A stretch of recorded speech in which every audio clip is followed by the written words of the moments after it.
Welcome to Beckway Balance, where we bring you insights and voices from Perth's accounting frontline. I'm Nadene Lewis-Laing, and together we'll unpack the stories, the challenges, and the wins that define accounting careers right here in WA.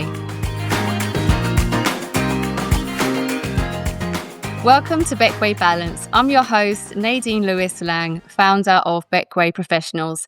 Today, I'm joined by James, the managing partner at Moore Australia here in Perth. James has built an impressive career in business services and tax, progressing through the ranks to become one of Perth's most professional and respected leaders.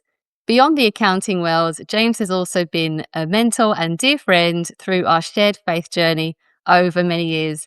James, welcome to the show. Thanks, Nadine. Great to be here. Lovely, thanks. I just want to get straight into it today. So I'm going to hit you with loads and loads of questions. So what first attracted you into accounting and business advisory? How did your journey begin? Yeah, okay. All good things. I took the advice of my mum, actually. So my dad's an artist, and my mum worked for the government, actually, in what was the Commonwealth Employment Service at the time. My dad never liked working for anyone, so he said, be your own boss, go into business, which to my mum meant, okay, let's try commerce. And then I had a knack for economics, and Okay. I found accounting difficult at school because I had no teacher. I did it by correspondence. And I guess a testament to God's grace, I'm the managing partner of an accounting firm, but I failed accounting at school. So there you go. Okay, there's hope for all of us. Thankfully, I didn't fail that at university. So mum said to me, if you do economics, you'll be unemployed. There are no jobs. Do accounting. So I did accounting. There you go. And you've been in it ever Yeah. since. So how many years have you been an accountant, a practicing Oh accountant? my goodness. Okay, Uncle James is feeling really old now. When we do recruitment here, I look at dates of birth, I realize, wow, man, these are old enough to be like kids, okay? Uncle James has been doing this 30 years this year. Wow. Well, you don't look your age, that's for sure. No, some of your listeners will be wondering, wow, I wasn't even born yet. This guy's a fossil. Really, Uncle James. Well, you've got a lot to tell us today, so it's going to be I hope good. so. Yeah. Beneficial. So I guess it's interesting actually you've become the managing partner of an accounting practice. Like, did you imagine that would be your career trajectory as you went through with your whole career at, I guess it was UHY, Haynes Norton at first, and then into Yeah, more? actually, no, if you go back to where I first started, actually, I started in a small accounting firm in South Perth there. And if I look at my experience finishing uni, my objective was just get a job. It was probably a tighter job market at the time, and it was quite difficult. And a couple of people know my story. So I finished uni and without a job, actually. 40 applications, 40 rejection letters, not even an interview. There's a saying, don't despise the day of simple beginnings. Okay. So your listeners can look up where that comes from. Okay. Now, as was normally the case, I would send out my application. So I finished my last exam, sent out my applications, and that was a Wednesday. And on Thursday morning, I got a phone call from a firm, the partner there, who said he liked my letter, of all things. So we did a phone interview, and he said, come in on Monday for the interview. So I thought, oh, this is fantastic. I at least got an interview, So I kind of felt if I could meet someone in person, I'd charm them. Okay. Okay. I'm very charming, in inverted commas. So on the Saturday, I went out to celebrate at Sizzler, and lo and behold, I got food poisoning. So I was sick as a dog. So I get to Monday and I rock up to the interview, and I've had vomiting and the runs for 2 days. I'm so sick. But I get to the interview, and it's not an interview, it's an exam. They put me there with a master tax guide and a tax return. And then they said, oh, fill it in. Oh, gee. I think I've probably got the front page right, put the person's name there. That's about it. Okay. You're trying to fumble your way through it. I thought, oh, get out. And I collapsed in the car, having had food poisoning. I'm going, oh, gee, I'm not sure how I did. Then the Thursday, they call me and it's come to the second interview. Okay. Come to the second interview. And I meet I guess the most senior partner there at the time, who actually now coincidentally lives on my street. So actually, I bumped into him this morning when I was leaving early. He was doing his morning walk. He's long since retired. So, it's funny how life is in relationships. And he was basically there to rubber stamp me to make sure I wasn't a cyclops of the third eye or something. And okay, they rubber stamp me. And then the following Monday I was working. So it's really, again, another testimony of grace where I don't think I was that great. They'd chosen their applicants already, but based on my faith, God had a different idea. So I started working there, and again, I just wanted to get a job. Um, but words are really important. And there was a lady who was working there, and she actually only stayed for about a year. She came and she left, more mature lady in her 40s. And she actually spoke words of encouragement into my life. And she said, "Oh, you're good. You got potential. You could be a partner one day." Well, wow, no one ever said that to me before. I never thought I had the potential to do that. I just wanted to, find employment. And I think that was the first step of inspiration and encouragement. So I guess for anyone out there, always remember that the words that you say are really important. Make sure they're words that lift people up, don't tear them down, because you're not sure what impact your words will have in the long term. And it's actually largely her words I put down to, I guess, inspiring me to realize that I am capable of more. That plus my now wife, we've been together wow, 33 years now, actually. And she saw something in me I didn't have. So she's always been my constant encouragement. And throughout the journey, I think I just continue taking each step as it comes. That was probably the first inspiration that you can be a partner. But managing partner, it was nothing I ever set my sights on. It was just something that happened and evolved. Um, and if you want to take on the role of managing partner, it definitely can't be one you take on because you want public recognition or acclaim. Um, is one of service. So you step into the role to serve others. That's the most important thing. I joke with people. I renamed it CCO, Chief Complaints Officer, because all complaints get funneled to me. Um, but importantly, if you want to lead, you have to learn to serve and remember that the privilege of leadership is a responsibility to take seriously. So it's kind of how I ended up on this, just wanting to serve people, being inspired by kind words, positive affirmation, and hard work along the way. You got to do your part. You got to work hard. Yeah, that's such a lovely story, just hearing in your very early days of being an accountant that, there was another colleague or peer there that basically sowed some seeds in you that you could see Mm, that potential, and then obviously having a supporting wife as well. You've mm. progressed to the top of your game. You've done incredibly well. Yeah, I mean, incredibly well. I think sometimes we can. Well, what is success is the question. You know, um, no one's going to really write on your tombstone, "I wish I charged another hour to a client." So, the success, so to speak, can be measured a number of different ways. But I like to think of it as, what will those closest to you and your family say about you? What legacy do you leave behind? And who else did you build up and take on this journey with you? They're probably the three important things. Absolutely, yeah. Success can be defined so many different ways. So, looking back over your career as an accountant, and what were the biggest turning points that shaped your journey? Turning points. I wouldn't say there was pivots or turning points, so to speak. I would say that consistency is really important. And I Mhm. think the lesson I would give young people is life is a marathon, not a sprint. So is that consistency to be able to run the journey. Hard work is an essential element. So if you survey those who have been, inverted commas, successful in the eyes of the world, and you look for things that are common, um, educational background actually isn't common. Okay. Some people think, oh, if I go to the best Ivy League schools, my alma mater, that will determine my success. Actually, no, it's not true. There's plenty of people who go to those alma maters and schools who aren't successful. Or if I come from a rich background, if I have connections and family, I come from a very simple background, it's not a guarantee. If I have great looks, if I'm tall, I haven't got great looks, I'm not that tall. Okay. So it's not actually those things. The one thing that is common is hard work. Mhm. Hard work is a common factor. It's not a guarantee of success, but it's a common factor. So applying yourself, always giving your best and working hard is a way for you to be recognized by others around you. The second one is learning to relate to others. If you're talking about things that might differentiate you, how do you build trust and relationship? That's the most important thing. So particularly the age of AI, where the premium placed on intelligence will begin to diminish. Um, When you walk into a meeting, often if you've got a qualification, you're almost pre-qualified. But actually, your ability to build warmth and trust will actually be held in much higher regard. Essentially, does the person like you? When you walk into a store to buy something, if you have a great experience with a salesperson, you'll buy because it's an emotional investment that you're making. 80% emotion and 20% logic to justify your emotional decision. That's really what it is.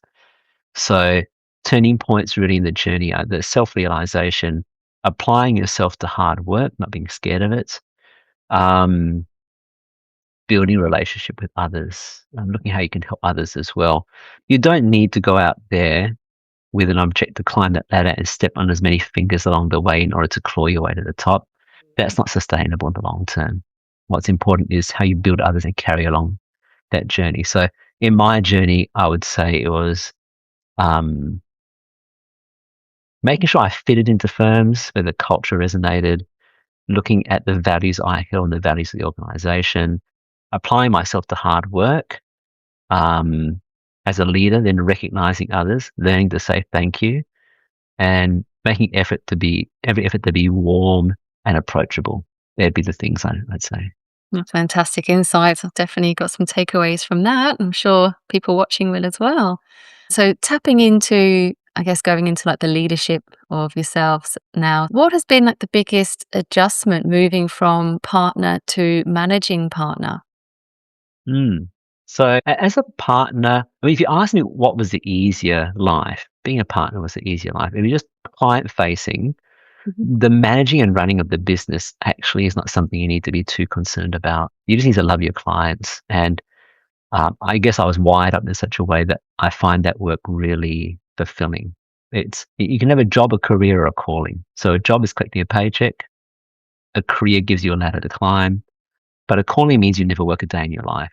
And I was blessed to have found a calling where every day I just wake up and it can be busy and stressful, but it just is. So it's a calling. And being a partner who's client facing, I guess the most fulfilling thing I found was getting close to clients, walking through life, clients becoming dear and close friends.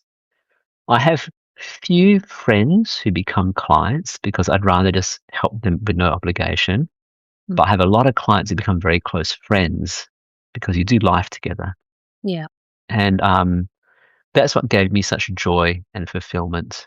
And also, the decisions that you make are a bit different. They're a bit more binary because you sit there as the advisor. Your advice is more ones and zeros, and the client either accepts it or they don't. So it doesn't directly affect you. But when you're managing partner and you're responsible for all these people here, and the decision you make has direct impact, be it promotion or performance management or hiring or firing or growth or investment, all those things have direct impact. There's a greater weights behind it and inevitably a bit more stress and responsibility. So there definitely was quite a significant mindset change that was required to step into the managing partner role. Hmm. It's fantastic. And how long have you been in the managing partner role now, James? 2 years.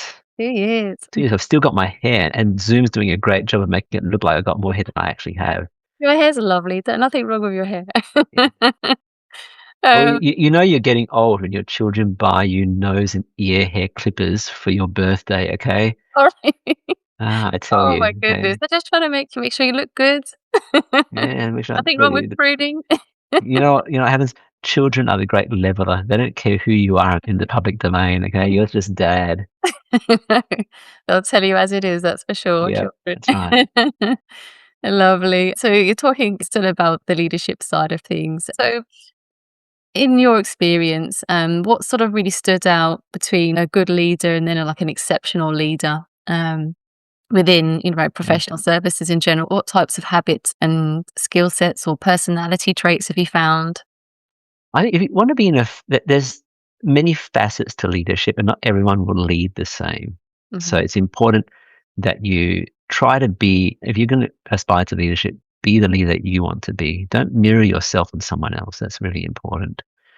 There are some commonalities if you want to be an effective leader.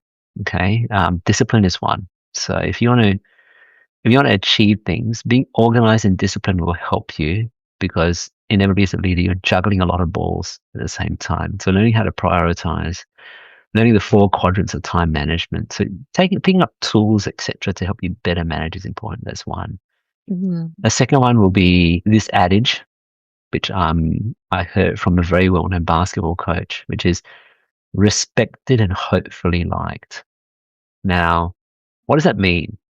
It means having the conviction to make the right decision, even if it's not popular.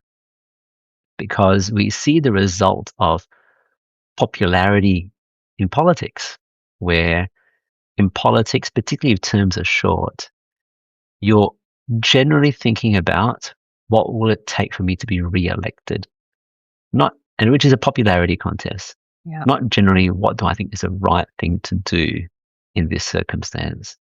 The prayer of Solomon, okay, was interpreted in most translation is give me wisdom, okay? But when you look at the Hebrew, it's actually give me a heart to know right from wrong, that I may judge your people well. So it's actually much more than wisdom. It's knowing right from wrong and applying good judgment. And that's what you need in leadership as well. So to be a good leader, you need to be able to make good judgment that might not be popular, but you're convicted it's right.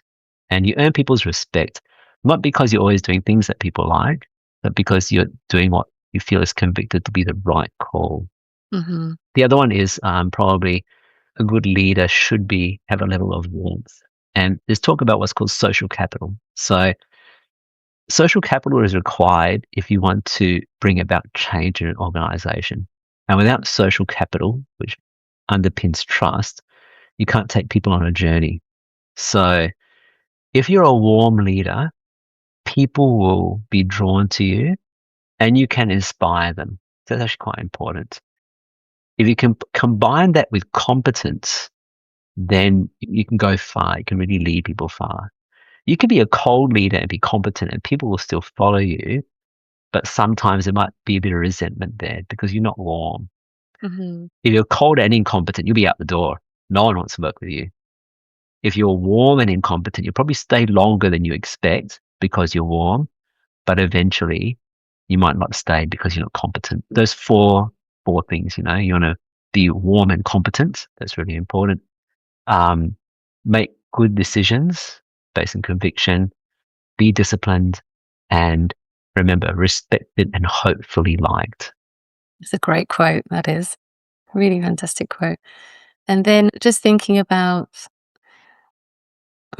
I guess, because you've got, so it's quite a large team that you've got there at the Moore office at the moment. Hmm. And you've got lots of clients, and you've got lots of staff members as well. So, how do you balance commercial outcomes with genuinely caring for your people within the office? I think if you can adopt the approach of respected and hopefully liked, that will help Hmm. to a degree. The reality is we're still a business here. So is it a two-way transaction? Is it an appropriate way to describe it? Or is it a two-way relationship? Maybe a two-way relationship is a warmer way to describe it, where you want to pay people fairly for a day's work, and in return, they work hard and they go above and beyond. You're willing to reward them as well. So it's sharing success together. Commercial outcomes sometimes require you to make a call that's not easy. It's tough. And there's always a human element you're trying to balance here. So sympathy and compassion. Okay. What's the difference? Do you know what the difference is? Sympathy. Oh, it's sort of quite similar, They isn't it? sound similar, They are quite sympathy and compassion, right? Okay. compassion, I'd say, is more the understanding side of it, and sympathy is probably understanding the emotional side of what they're going through. That's probably how I Yeah. would describe. The best way I've had it described to me is this: sympathy is a hand out, compassion is a hand up. Mhm. That's the difference. So you want to be compassionate towards people, not sympathetic. Sympathetic is saying, I'm just going to give you some money. I'm just going to, you're begging on the street, I'll give you some money. Okay. But compassion is you see someone on the street, you ask about the circumstances, how can I help you rather than how can I give you some money to get you by. So if you can take a compassionate approach to the situation, then in the business, if you find someone struggling, okay, why are they having the struggle? What are the issues outside of work that may be affecting them? How can we offer some support? Ultimately, what do we want? We want them to return to 100% of who they were or are so they can perform at their best. That's Mhm. really a compassionate approach where you're trying to balance the two. And on the other side, it's that side understanding that, okay, I've been afforded compassion here. What can I do in terms of my part to look at my circumstances, seek help, um, bring myself to a point where I'm back to being 100% so I can also be part of a contributor here. So that's probably one of the fundamental principles we use in terms of how do we balance the commercial Mhm. and personal outcomes in the Yeah, business. sort of, I guess from a recruitment perspective, that's been something that is, I guess, when accountants come to me when they're looking for a new role, it's usually because they feel somewhat under by the firm that they're working for. They feel like they're putting their all in to try and hit the deadlines and get the work done. And then there's no sort of, not even like a thank you or appreciation at the end. It would have gone very far for that particular staff member. So, Yeah, and that's a really important point. We all work to earn a living so we can pay bills and do things. And there may be some people who may be more driven by money, some people who are less. But sometimes as leaders in particular, we can forget the value of just thank you. If mhm, you can say to someone, thank you, I appreciate you, thank you for staying back and doing that, thank you for delivering that on time, that's actually important. That's sometimes all someone wanted to hear is thank you, I appreciate you, you mhm. know. Um, and I think as leaders, sometimes we can forget or miss that. Yeah, I do come across that quite a bit, unfortunately, in the Mm, recruitment world. So, yeah. That sort of taps into the next question I've got for you, sort of going into more of the cultural side of things here. What role does culture play in the success of more? yeah, I think that's ultimately your only differentiator. Everyone would like to say we're a great place to work, we work hard, play hard, but let's be honest, we're an accounting firm here. So on a commercial level, you might say that, oh, okay, we differentiate ourselves maybe in our niche offering, some specialist skills. So you might be able to offer someone perhaps some unique experience. That's only a small part of it. The most important part of it is how will I feel working in this organization? What do we want it to be? We want it to be like a family. So if we look at our firm here, we recently did our refit. We moved the kitchen to the front of the house. Partners get up their offices, and the front of house without a receptionist, but with a check-in, and the kitchen being there, and staff and clients interacting was the vision that we had, which is I describe it as Nonna's kitchen. Okay, so you go to Nonna's kitchen, and you're always welcome there, and you feel the warmth. And like just like when you walk into your favorite restaurant, they know what your favorite meal is, and they just bring it out. You don't even need to order it, and they greet you by your first name. And I remind the staff here that some of these clients have been clients longer than you've been alive. So they've been clients, 20, 30 years. They are family. So when you see them, greet them, say hi. They're like nothing more. They're nothing more than sitting in the kitchen with everyone else and just having a tea or coffee and just chatting and Mhm, enjoying the space. And that's something we want around our organization. So we've got four pillars in more, which is care, community, passion, and access. Those four things. So those really underpin our culture, which is really surprising and delighting our clients, going above and beyond, being innovative, a Kaizen approach to continual improvement, impacting our communities and those around us, and really creating lasting value. So those are some of the elements that form our culture and kind of our culture statement. And we hope that those who walk through the doors feel that, because you will spend quite a bit of time at work. You spend more of your time in the office than mhm. you will anywhere else. But between sleep and work, you're probably going to spend more time at work. So being such a large part of your life, It has to be a place where you enjoy the company of others and you enjoy what the organization represents and what it's looking to achieve.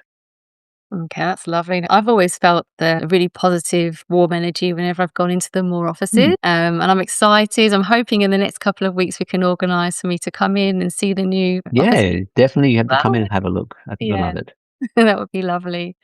So now let's talk a little bit about the staff. So when you're going to recruit, what qualities you look for when you're going through your recruitment process, other than your technical skills and your academics? Is there anything else that you look for when you're recruiting? Mm.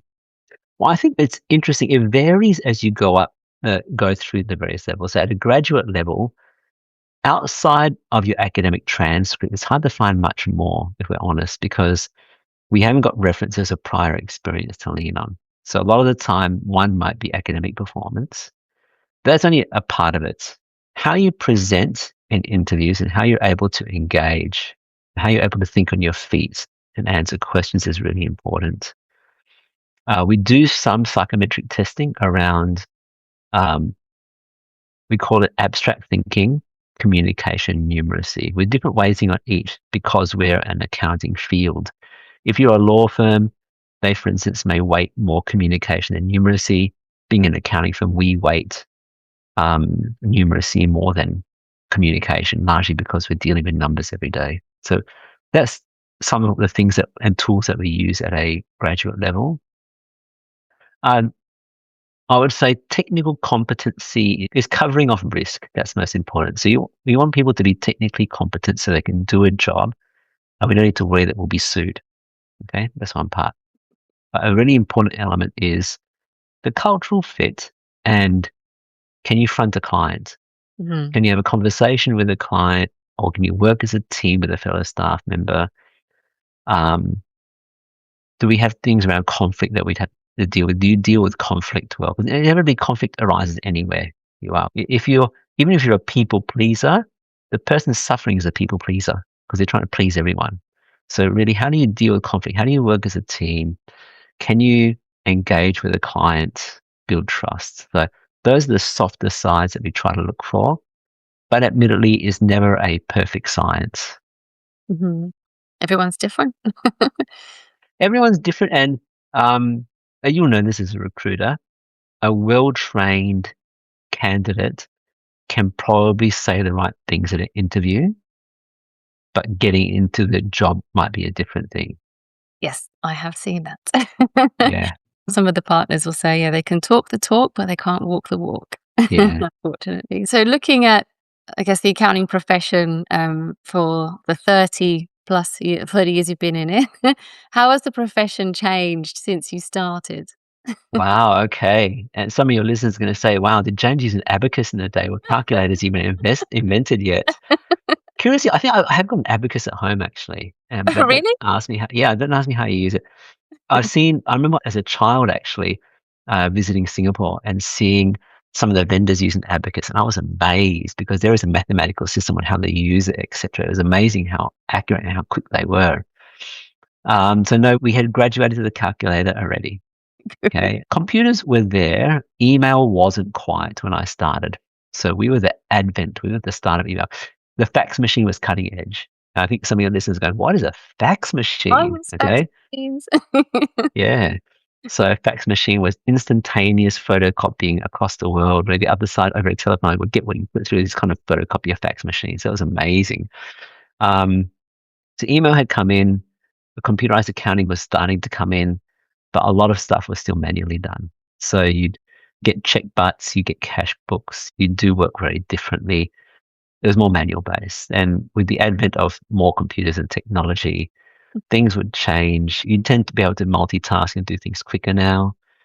I think obviously there's a generational gap. So when I started in the profession all those years ago, I was the fresh graduate with the new ideas, with the grasp on how to use Excel's full suite and PowerPoint and all that. Now you fast forward the advent of AI and the tools we're using.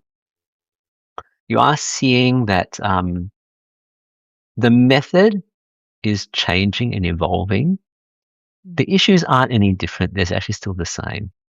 And the skills that we seek haven't really changed. If anything, a shift or refocus on those with higher EQ is probably what we will be looking for going forward. As automation takes hold of the profession and more process can be automated and the incidence of error reduced, someone's ability to communicate with a client and build trust is really important. So identifying the generational gap is important. So for someone like me, I've got kids who are working now. My daughter works for a rival accounting firm, and we have good jokes and banter all the time.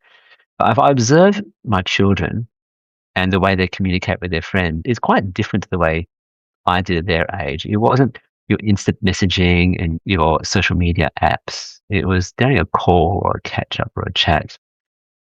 Going forward, we as humans still crave human connection. It's important for a younger generation to identify ways that you can still reach out and connect physically and build that depth of relationship, because that's what goes long. That's the marathon I spoke about earlier. If you can do that and learn that skill, that's important. How to have meaningful conversations beyond just the banter and identifying things in common. So how do you start? How do you graduate from small talk to deeper conversations? I think that's the evolution in the profession. That's the change in communication style and the way the business works. That's probably what's going to have value now and into the future. When the robots can do more, they still can't replace human connection. So that's somewhere where you really got to be working on your skills. Mhm. That's interesting. I've seen the shift as well in recruitment in regards to that. So I'd say the very earliest, I'd say 5 years ago or more, the partners I was working with were very focused on the academics and the technical expertise of the accountant. Whereas in the last 2 to 3 years, it's completely shifted and they're saying, look, the software like Zero or Mile, whatever, can do those things now, can calculate that information. We're looking for people that have got strong communication skills, that can build rapport, that can have a conversation, that can interpret the data that's coming through from the software and actually be able to explain it to the client Mm, and look and identify other areas for them to be aware of or be exposed by and have discussions around that. So yeah, from a recruitment perspective, I've certainly seen the shift as well. So yeah, mm. interesting. Again, in and around that, like what opportunities and challenges do you see for the profession over the next decade? If you think about how much change has been in the last 10 years to present, like where do you think it's going to go for the next 10 years? What opportunities and challenges do you see? Yeah. Well, it's funny you describe opportunities and challenges. Bit of both. You could argue those two words actually describe the same thing, Mhm. but from two different perspectives. So depending on whether you're a pessimist or an optimist, the pessimist will see these are the challenges going forward. The optimist will see the same thing, but say, no, these are the opportunities going forward. So it's interesting. I was having a chat with someone this morning. We were talking about this, about what AI means. And in fact, it was actually in a church context, my campus pastor, because I asked him, what's keeping you busy this week? We were talking. He said, oh, we're looking to implement and roll out a lot of AI across the very large church we're part of, and how we can automate processes, etc., and build efficiency into what we're doing because we've got such a big footprint. Mm. And we're talking about what the future looks like, in the accounting profession. It's one that private equity is very interested in at the moment because it's ripe for change and disruption, and being process driven businesses, the ability for technology to gain efficiency is significant. So, in one respect, you could pessimistically say, oh, look at all those challenges going forward. You're going to erode value, people won't have jobs. What are we going to do? On the flip side, you say, oh, this is a great opportunity. Our clients are underserviced. We're too reactive. We free up capacity here. We can improve our productivity. We can focus on the work that we like and want to do. And then on a macro level, if I look at it, I would say that I'm not an advocate for this notion that, you know, only 20% of people need to work. The other 80% will be sitting there with their feet up. Okay. I think that's a misconception, because that's founded on the presumption that we've solved all the problems that are in the world at the moment. but actually we're not even close. There's more problems to be solved. There's more problems that we actually have answers for. And now, equipped with artificial intelligence, there's an ability for us to really begin tackling these problems. Even when you look at something like, I got clients who built big software companies and solved them. They're saying if they were to do it today, they'd do it in not even a third, maybe less than 25% of the time they did before, Right. because technology is the enabler to write code and build things far quicker than they could before with an army of software developers. So we're seeing opportunity being created out of this, and we're seeing problems that can be solved. And it's a bit like the Industrial Revolution, where the switch to automobiles, I'm sure, put a lot of horseshoe makers and carriage builders out of business, but spawned and created a whole new industry. Hmm. So I think we're going to see that with over the next decade, new industries, new technologies, new opportunities for people and for young people. So the young people, I think, don't watch the media too much and fall into this trap of thinking that the world is going to end and my life is so miserable. Actually, you live probably one of the greatest times in history where you're seeing all this converge. It's exciting. There's great opportunity in front of you. Don't look at it and think, oh, the generation before me had it the best. They've ruined everything. It's nonsense.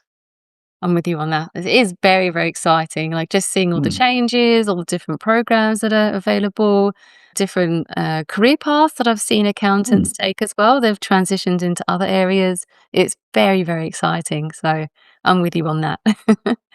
So let's talk a little bit about mentorship and faith, because I know you're a big, mm. big faith advocate. So, um, talking about mentorship, what if like why is mentorship so important, and what have you learned from mentoring others? Yeah. I think in life, we all have an opportunity to be a mentor and a mentee. Hmm. So even as a young person, whether you realize it or not, you're probably a mentor to some other younger people, be it a younger sibling, a younger relative. If you're involved in sport, some of the junior sports people in a team will look up to you as maybe an older sports person. You're mentoring someone in a certain respect. And with that comes a certain responsibility as well to conduct yourself in a manner that will inspire people, that imbues leadership and responsibility. So that's life's journey. You're inevitably a mentor to someone at any point in time. And if you're not formally mentoring anyone, I would encourage you to, because both grow during the journey. The mentor's job is not to answer all the questions. The mentor's job is to just have a very vulnerable discussion where you can give perspective, not necessarily answers, but perspective that helps people on their journey. That's really important. And for those who haven't got a mentor of their own, go and look for one. Okay. I think you'd be surprised that there are people willing to give you their time if you want to be mentored.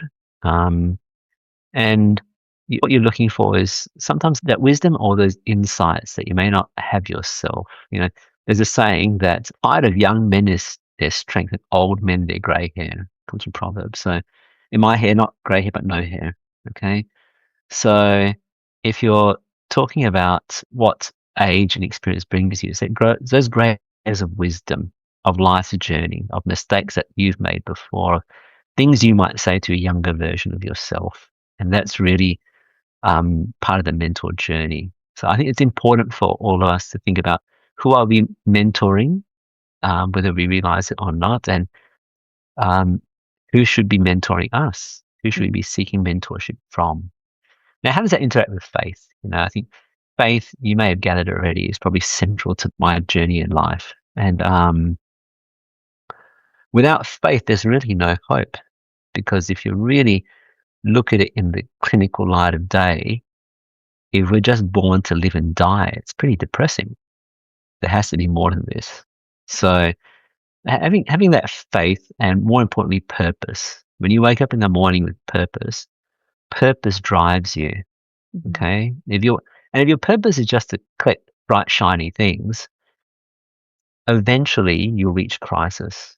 And It's not a new problem, it's an old problem. You've seen it all through history. The typical, I'm going to use the male example, the typical midlife crisis of a man where they go and, they feel miserable, they go and buy the sports car, they divorce the old wife and trade to a younger one, they go buy the big house, but actually they're still miserable after that because it wasn't about those things, about the condition of the heart. And if your purpose is founded in things much bigger than yourself, and for me, it's a faith and trust, then that's what drives you each day, that purpose, be it to lead a business, to lead others, to multiply what you've been given, to make this world better.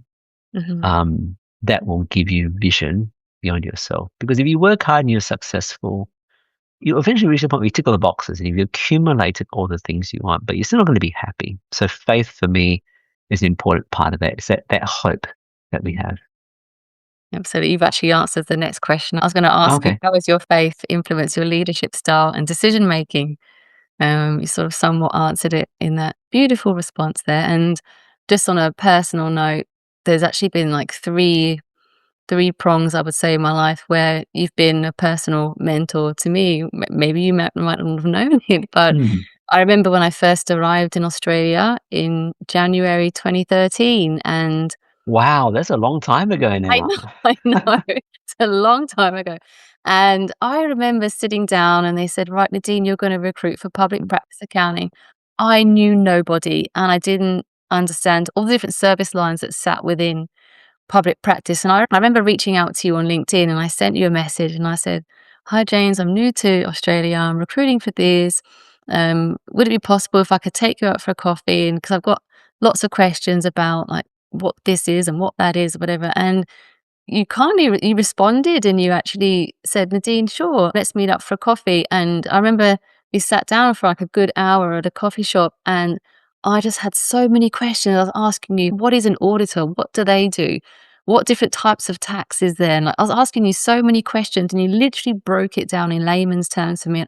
I remember going away from that meeting just feeling like a massive weight was lifted off my shoulders because I actually then understood what it was that I was about to be recruiting in the service lines. And I thought, what an amazing man. And I remember keeping in regular contact with you, over my career. Do you remember we met twice in one day that day? So we met for coffee in the morning and you were at an event in the evening. And we met the same evening, the Oh, second really? event as well. Yeah, we thought how uncanny we met twice in the same I know. day. Yeah, there you go. It's meant to be. Yeah. There was that point. It was like my professional side. And then there was another point where being new to the country again, I didn't understand how to become a permanent resident and citizen, all that sort of stuff. And you sort of guided me through and talked me through the process. And I remember sitting there and you were sitting there and you were signing off all the documents and stuff that I needed to be able to stay in Australia. And I just felt so, I But no going back now don't after I know. signed those documents, I tell you. No going back. It was really good. Like, I just felt like I had you there that I could speak to about these things. And then that's from a personal perspective. And then from a spiritual one, I remember we both were part of Riverview Church at the time, and I was part of an ushering group for nearly 4 years. And lo and behold, you were the team leader for my group. So I knew I was going to see you every Sunday, 11 o'clock There you go. for For the for ushering. for good for good or for bad, right? You've been there like for everything from my work perspective, from my personal life perspective, and from my faith perspective as well. And for all of those things, I'm massively grateful. So, Yeah. so from the men, And it's a privilege to lead. So I guess for your listeners, remember that um, from the perspective of someone who's able to give and hear, that's what inspires. When you've found that you've made a difference in someone's life, 100%. that will bring you far more satisfaction than any money ever will. So I think it's actually really important to remember that if you can go on the journey of mentoring someone, it'll bring you much more joy than you expect. No, that's lovely. No, thank you. Thanks, James.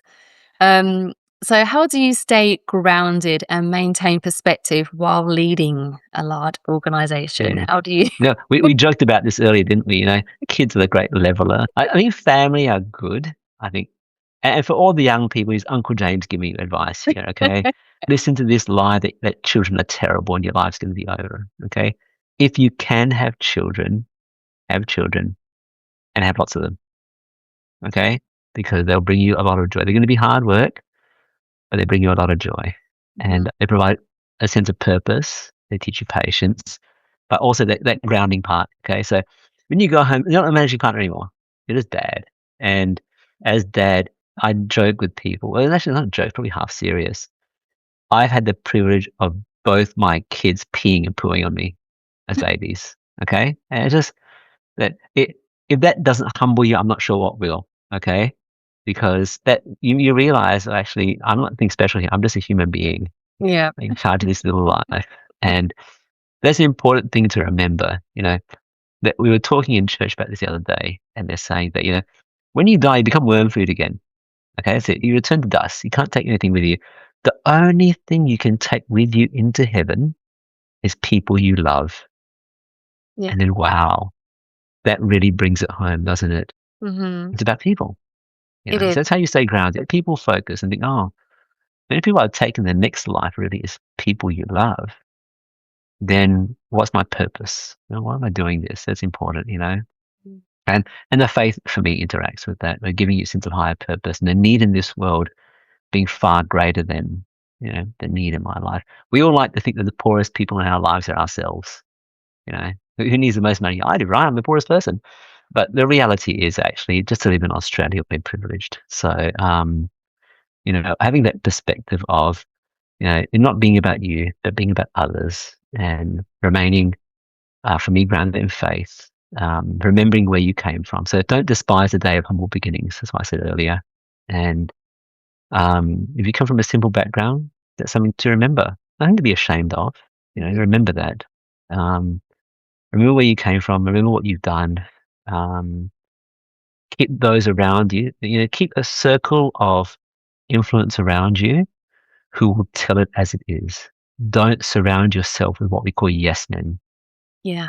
Yes men will do to you no good. Surround yourself with a wife and children who will tell you that you need nose and ear hair trimmers. Okay, that will keep you grounded.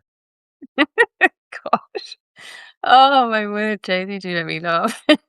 It was so beautiful, and then the end is just comical. We've got a reflection question And for so I keep pushing my earbuds in here because I've got gigantic ears, and these earbuds keep threatening to fall out halfway through our interview here. they don't stay in anyway. I've got quite small ears and they fall out of mine, so don't Like, nothing to well, then I was panic. feeling self-conscious about my gigantic ears, but it's not so Nothing bad. got Even my daughter said, "Dad, your ears are massive."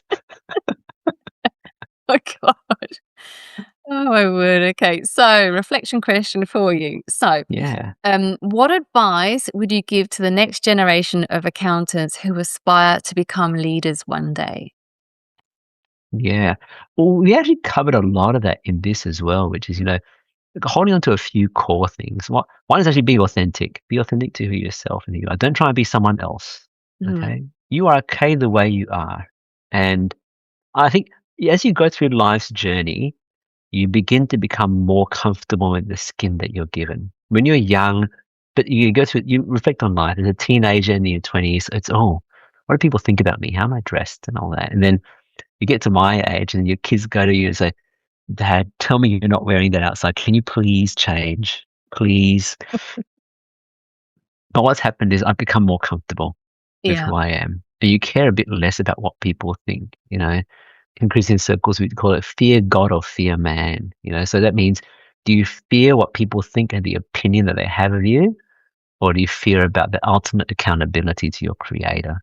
And that's really about being authentic to yourself. How are you created and made? What are your strengths? How do you play to them? So be authentic. Don't try to be anyone else but yourself. One. Mhm. Two, and these have not changed over time. These principles hold true um, over all time. Second one is work hard. Work really hard. Build a legacy. So I talked a little bit about the midlife crisis earlier before, but the journey of, like, I talked to manhood. The journey of manhood actually is you brought up in a home, your mum and dad look after you. Dad, you live under dad's covering most of the time. He's providing, protecting you. One day when you leave home, he cuts the umbilical cord. Mum never really cuts the umbilical cord. You're always mummy's boy, okay? But dad eventually cuts it and says, okay, you now lead your own home. And over your 20s and 30s, you should work really hard. because that pays dividends later. So over that period, you work really hard. And then in your 40s and 50s, you should be building a legacy, okay? A legacy for your grandchildren, for people to remember. Those are your, actually the peak, could be the peak of your career and calling, and the peak of your abilities and wealth creation, etc. Okay, your 40s and 50s as a man. And be careful to guide your heart during that season, because that's when people fall into the trap of the midlife crisis and burn half what they created instead of building it. So that principle of always understanding that I'm here to leave a legacy through my 20s and 30s, a young person, work really hard. You will see the dividends and fruit later. And remember at that time, your purpose is to continue building something bigger, to leave something behind. That's important. Always be open-minded to learn. So if you want to aspire to leadership, then have an open mind to learning new things. That's important.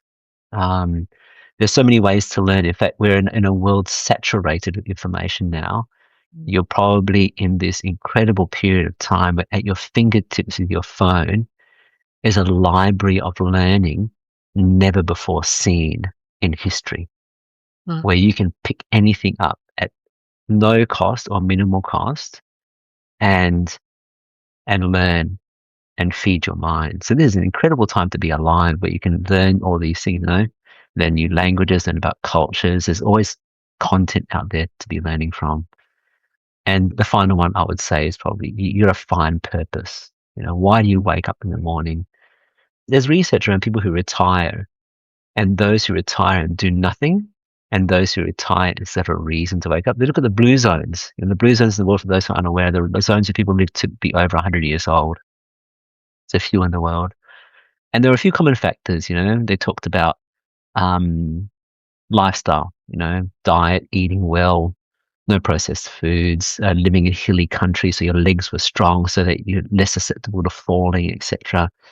But a big one was loneliness. You got not having a community around you. So you've got community around you that made a massive difference. So remember, surround yourself with good people and friends, and also purpose, a reason to wake up every morning.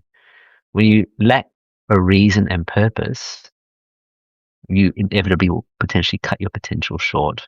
And we even see this in those who have terminal illness. There can be people with terminal illness who, with the same diagnosis and prognosis, one may die in 6 weeks, one may die in 6 years. What was the difference? Some might say treatment, some may say immune system. A lot of it actually is their mindset and their determination to know, I will not let fear get the best of me, I will conquer it. And those are the ones who continue to live longer. Those who resign themselves, you can get a prognosis that says, okay, you've got a terminal illness, but you know what? I think you've got an 80-20 chance, 80% good chance, 20% bad chance. The optimist, the one who wants to fight, here's 80%, I'm going to do it. The pessimist says, oh no, it's only 20% chance that 20% chance I'll die. And they cling on to the wrong thing. Mm-hmm. And that's what happens. So I think the mindset that you have will determine your success long term. So you've got some very strong words and words of wisdom there from Uncle James. Uncle James is the Uncle James podcast now, okay? I feel inspired myself. My cup is full. There you go. I'm glad. Oh, that's actually all of the questions that I have for you today, James. It was so insightful. I've learned a lot, and I'm sure that the listeners today as well will take away a lot from that in terms of values, faith, how to treat people. So my big ears getting in the way again here. So no, your ears are fine. Okay. Your ears are fine. So, James, thank you again for your time today. It's been a fantastic conversation. I really appreciate you sharing both your professional insights and your personal experiences with us. So thank you so much. Oh, you're welcome, Nadene. Anytime. Like I said, the first time we met 13 years ago. 1 hour coffee, no problem, okay? I know. Long time we've been friends now. It's been fantastic. Yeah. Well, thank you everyone for tuning in to Beckway Balance. Be sure to follow us for future episodes, and I hope you enjoyed today's discussion. We'll see you next time.